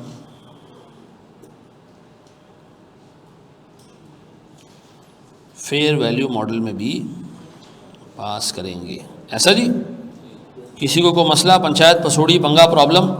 नथिंग। अब बता दिए, हमारे पास साल का एंड आएगा और तो कुछ नहीं करना ना, सीधा सीधा साल का एंड आ जाएगा 31 दिसंबर 2021। अब आप क्या करेंगे? अब करेंगे जी 3 लाख रुपए का डेप्रिशिएबल पार्ट है इसका, डिवाइडेड बाय 50 साल, कितने? बस ना ना ना ना ना ना ना ना नहीं नहीं नहीं नहीं नहीं नहीं, अल्लाह के वास्ते ये चीज़ याद रखो, ठीक है? और तो सुन लेना, ट्रांजैक्शन कॉस्ट को स्प्लिट मत करना दोनों पार्ट्स के अंदर, ठीक है? जब उसने आपको कह दिया ना कि 3 लाख रुपए टोटल पार्ट है डेप्रिशिएबल अमाउंट, तो हम अज्यूम करेंगे इसके अंदर ऑलरेडी उस 10,000 का स्प्लिट शामिल है, ठीक है जी? उसको अलग से स्प्लिट करने की ज़रूरत नहीं है। अगर एग्जामिनर दोनों पार्ट्स अलग अलग देता तो शायद मैं कर लेता। ऊपर मैंने ये जो क्लासिफिकेशन की हुई है ना, ये नहीं करना। देखो तुम्हारे लेवल पर ना ट्रांजैक्शन कॉस्ट की स्प्लिट मेरा नहीं ख्याल है कि एग्जामिनर पूछेगा। अगर वो दे देना कि डेप्रिशिएबल पार्ट, जैसे वो आपके एग्जाम में देता भी है, तो ट्रांजैक्शन कॉस्ट उसको अलग से स्प्लिट नहीं करता। उसूलन क्या होना चाहिए? जितनी ट्रांजैक्शन कॉस्ट, जितनी चीज़ें पे होती हैं वो 2 हिस्सों में स्प्लिट होती हैं। बिल्कुल सही इस बच्चे ने कहा। क्या होना चाहिए? इस 10,000 रुपये को क्या होना चाहिए? 2 हिस्सों में स्प्लिट होना चाहिए। चलो मैं मुश्किल बनाने के लिए इसके आगे लिख देता हूँ, बिफोर एनी ट्रांजैक्शन कॉस्ट, ऐसा। अब हमें क्या करना चाहिए? अब हमें क्या करना चाहिए? अब हमें ये कहना चाहिए कि जी हमारे 3 लाख रुपए का एसेट है, ये कौन सा है? बिल्डिंग है, और हमारे पास साथ में क्या है? लैंड है। कितने का? अब बताओ मेरे प्यारे बच्चों, मेरी ट्रांजैक्शन कॉस्ट कितनी है? 10,000 रुपये की। इस 10,000 को अगर हम 2 हिस्सों में स्प्लिट करें, 3 लाख और 7 लाख के रेशो में, तो हमारे पास ट्रांजैक्शन कॉस्ट में, बिल्डिंग में ट्रांजैक्शन कॉस्ट कितनी आती है? 3,000, और लैंड में कितनी आती है? 7,000। तो मैं अपने पास अब जो डेप्रिसिएशन की एंट्री पास करूंगा, मैं कहूँगा जी 3,03,000, ठीक है जी, माइनस कोई रेजुअल वैल्यू है नहीं सर, डिवाइडेड बाय 50 साल की लाइफ, कितना आता है? 6,060। ऐसा है, ये बात भेजे में बैठती है। अच्छा जी, अब मुझे बताओ मेरे बच्चों, मैं एंट्री पास करूं क्या? डेप्रिसिएशन एक्सपेंस डेबिट कितने से? 6,060। और इसके बाद मेरे एसेट की वैल्यू कितनी रह गई? इसके बाद मेरे एसेट की वैल्यू कितनी रह गई? कैरिंग अमाउंट सर 10,10,000 एसेट की वैल्यू थी, 6,060 उसमें से डेप्रिसिएशन निकल गया, क्या रह गया?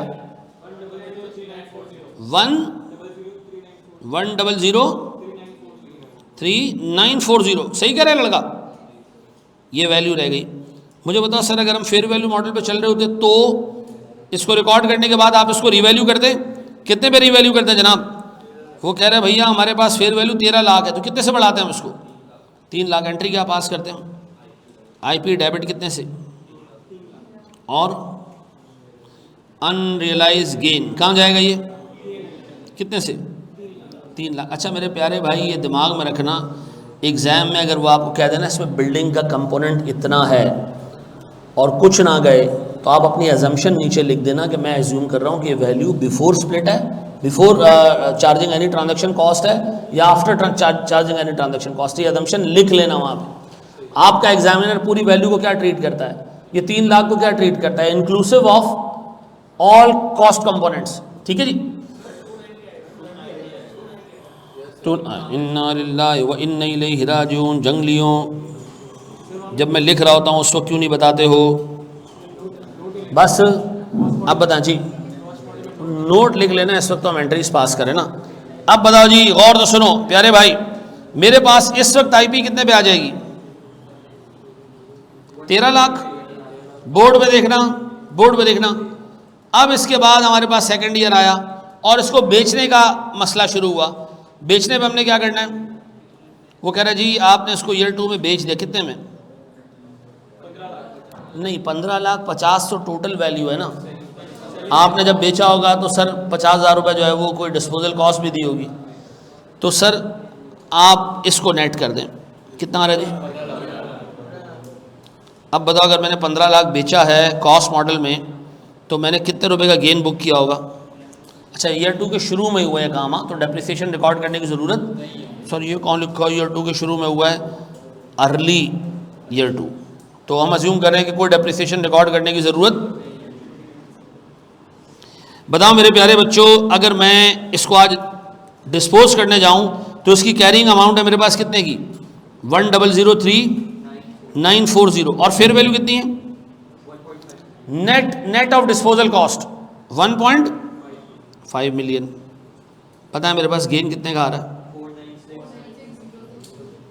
496,060। गेन कैसे बुक करोगे सर? नेट कैश डेबिट कितने से? 15 लाख। फिर आईपी क्रेडिट कितने से? 1,003,440, और गेन कितना? 496,060। पक्का? और सर अगर मेरे पास ये कॉस्ट मॉडल की जगह फेयर वैल्यू मॉडल पे चल रहा हो तो फिर क्या करेंगे? वहाँ प्रॉपर्टी की वैल्यू कितनी है? 13 लाख। बेचा कितने में आपने? तो बताएं अर्ली ईयर 2 में हम क्या एंट्री पास करेंगे? सिर्फ सीधा सीधा कितने का गेन?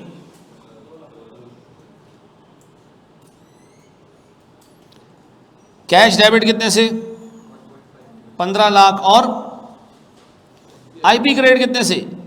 13 लाख। बाकी मेरा सवाल है अब तुमसे, गौर से सुनना, इसमें गेन कम क्यों बुक हुआ और उसमें ज़्यादा क्यों बुक हुआ है? हाँ ये रख लो। हाँ जी, इसमें गेन कम बुक हुआ, उसमें गेन ज़्यादा बुक क्यों हुआ? क्योंकि सर ना ना ना ना ना, देखो फेयर वैल्यू मॉडल में ऑलरेडी थोड़ा सा गेन रिकॉर्ड, मुझे बताओ कितना गेन रिकॉर्ड हुआ है फेयर वैल्यू मॉडल में? टोटल 290 इधर और 2 लाख इधर, कितना? 490। ऐसे ही है, यहाँ गिनो अब। 496,060 का गेन है और 6,060 का डेप्रिसिएशन है। नेट करो कितना आ रहा है? 490। इधर भी गेन कितना है? तो याद रखना, जब एसेट कंप्लीट हो जाएगा, बिक जाएगा, मर खप जाएगा, तो दोनों मॉडल्स का टोटल प्रॉफिट क्या होना चाहिए? सेम होना चाहिए। ऐसा है। बस सिर्फ फर्क क्या आ रहा है?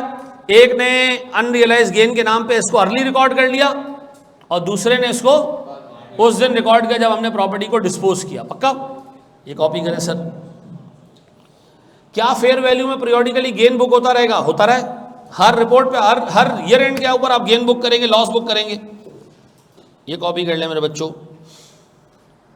क्या हम आगे बढ़े? किधर जा रहे हो भाई? अच्छा, तो ये क्या है? ये तरीका है पूछने का? अच्छा,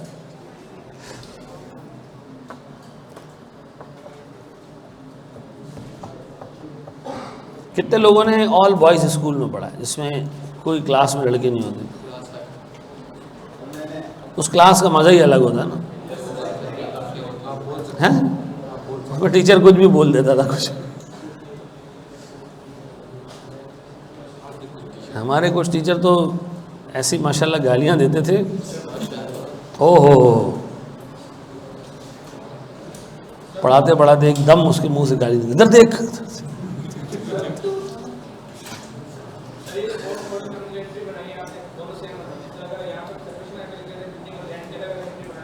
क्या चीज़?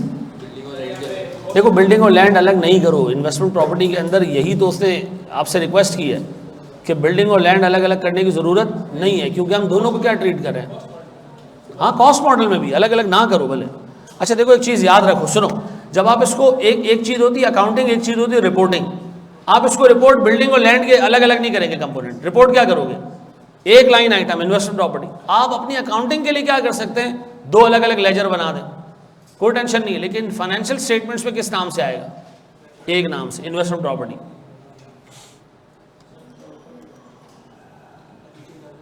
क्या करूं मैं, ये ऊपर वाला पार्ट कर लिया कॉपी, नहीं किया, पहले कर लो।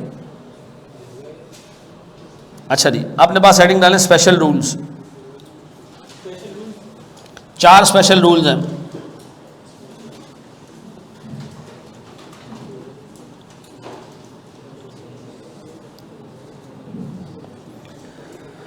बोर्ड पे देखिएगा मेरे बच्चों। अच्छा, मैंने ना कराची में 3-4 कॉलेजेस में पढ़ा है, ठीक है। मैं तवानीज़ में भी पढ़ा है, और नाम नहीं लेना चाह रहा मैं, ठीक है। अच्छा, जब हम तवानीज़ छोड़ कर यहाँ आए ना, तो मैं सिर्फ एक चीज़ तो मैं बताना चाह रहा हूँ। हमें लोगों ने कहा है जो आप आखिरी बैच पढ़ाओगे ना, उसके पैसे तवानी साहब नहीं देंगे आपको। हमने पढ़ा दिया ये सोच के कि पैसे नहीं आएंगे, लेकिन तबानी साहब ने हमें चेक पहुंचाया, ठीक है ना। मुझे एक चीज़ पता चली कि यार वो ऐसे इंसान हैं कि पैसे के मामले में खरे आदमी हैं, ठीक है। वो अलग बात है आप से जो आर्ग्यू कर लेंगे कि जी आपके 2 रुपये नहीं 1 रुपया बनता है पढ़ाते वक्त, लेकिन जब एक चीज़ डिसाइड हो गई तो वो आपके घर तक पैसे पहुँचा के आएंगे। मुझे बहुत अच्छा लगा। मैं उनकी, जहाँ ये बात चलती है, मैं उनकी ज़रूर इस बात पे तारीफ़ करता हूँ। अल्लाह उनको लंबी ज़िंदगी दे। हमारे पैसे नहीं रोके कभी उन्होंने यार। तो मार्केट में अल्लाह माफ़ करे, पता नहीं किस किस किस्म के लोग हैं। हाँ जी, स्पेशल रूल्स में सबसे पहली प्रॉपर्टी खरीदी, हमने कहा ये फेयर वैल्यू पे रखेंगे, हो गया। कौन सा मॉडल? दूसरा खरीदा,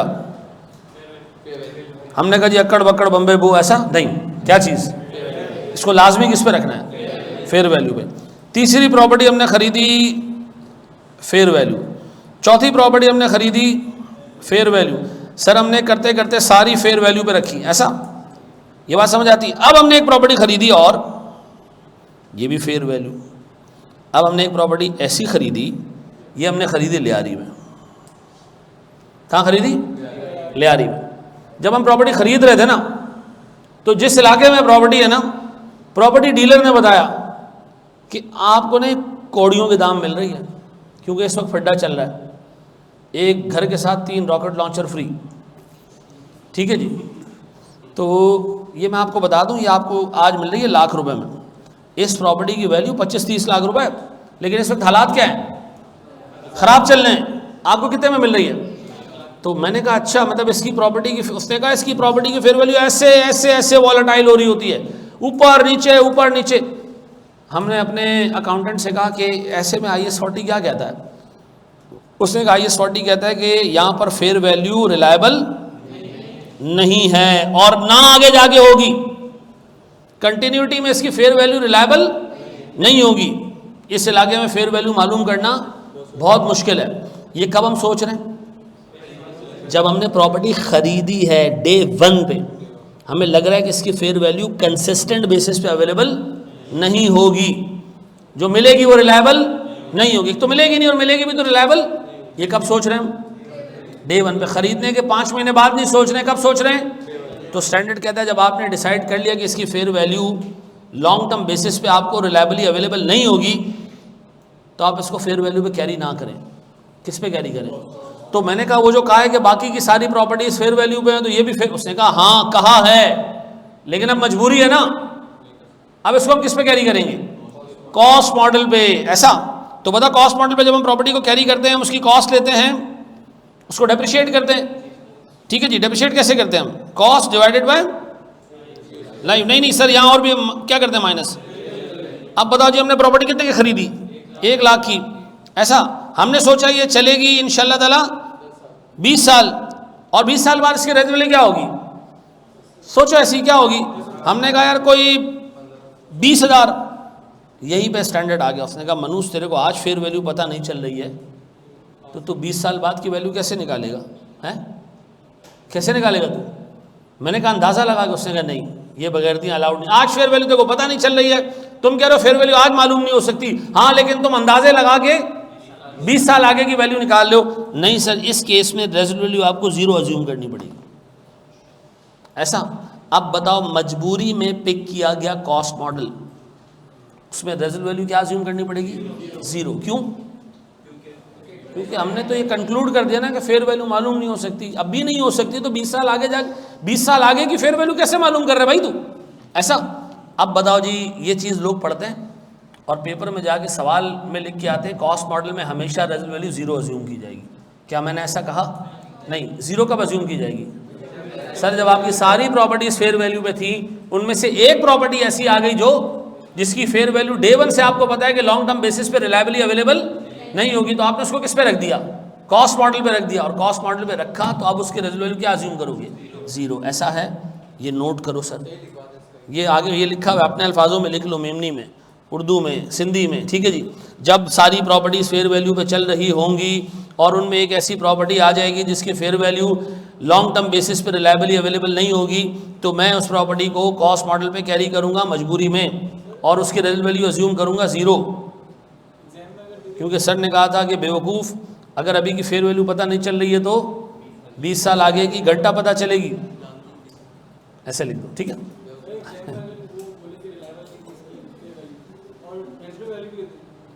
इग्नोर करना उस रेजल्ट वैल्यू। हाँ,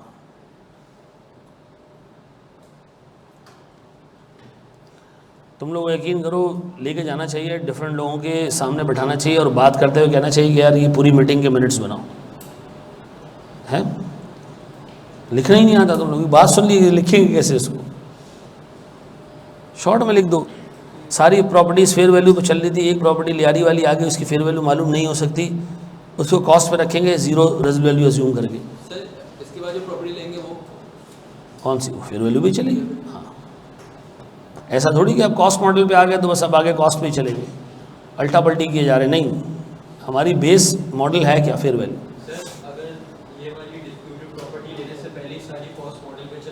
तो फिर तो टेंशन ही नहीं थी,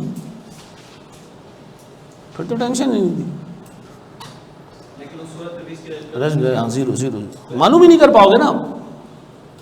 ऐसा हो सकता है कि पहले 3 साल आपने कॉस्ट मॉडल चलाया लेकिन उसके बाद नहीं, अभी आ रहा है, आगे रुक जाओ। स्पेशल रूल्स में दूसरा तीसरा रूल इसी के ऊपर है।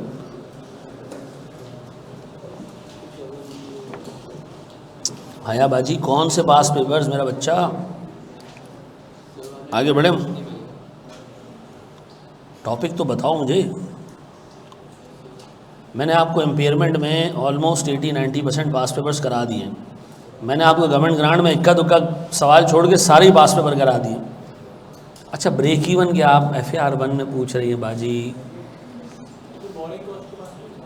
हैं बोरिंग कॉस्ट की पास पेपर्स हमने लेट। अच्छा भाई, एक चीज़ और नोट कर लो, 2018-19 से पहले के बोरिंग कॉस्ट के पास पेपर्स मत करना।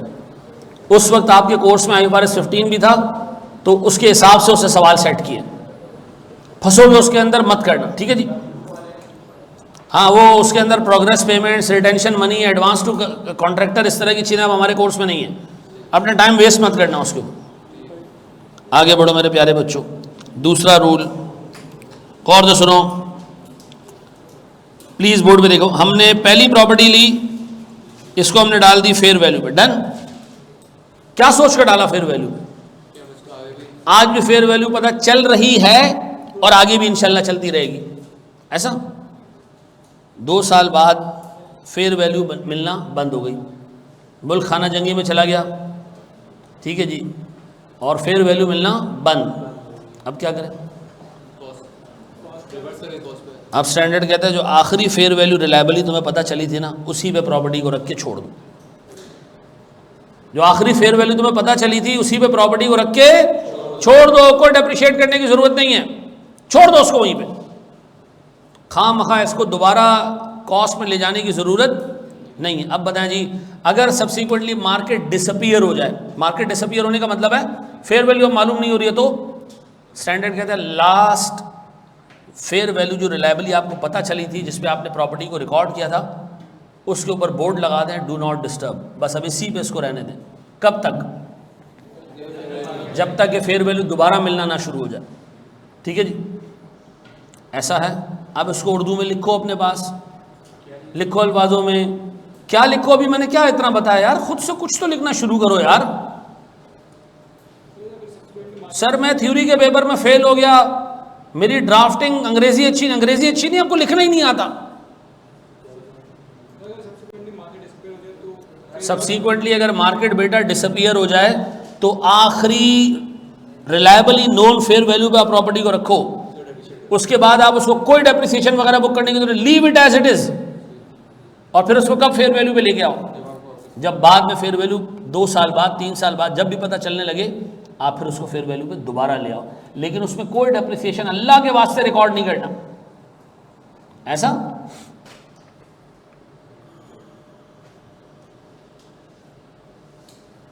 क्या हम आगे बढ़े हैं? कितने रूल्स हो गए?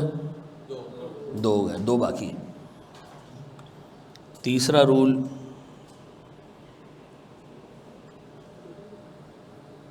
बोर्ड पे देखिएगा मेरे प्यारे बच्चों। हैं टाइम कितना रह गया हमारे पास?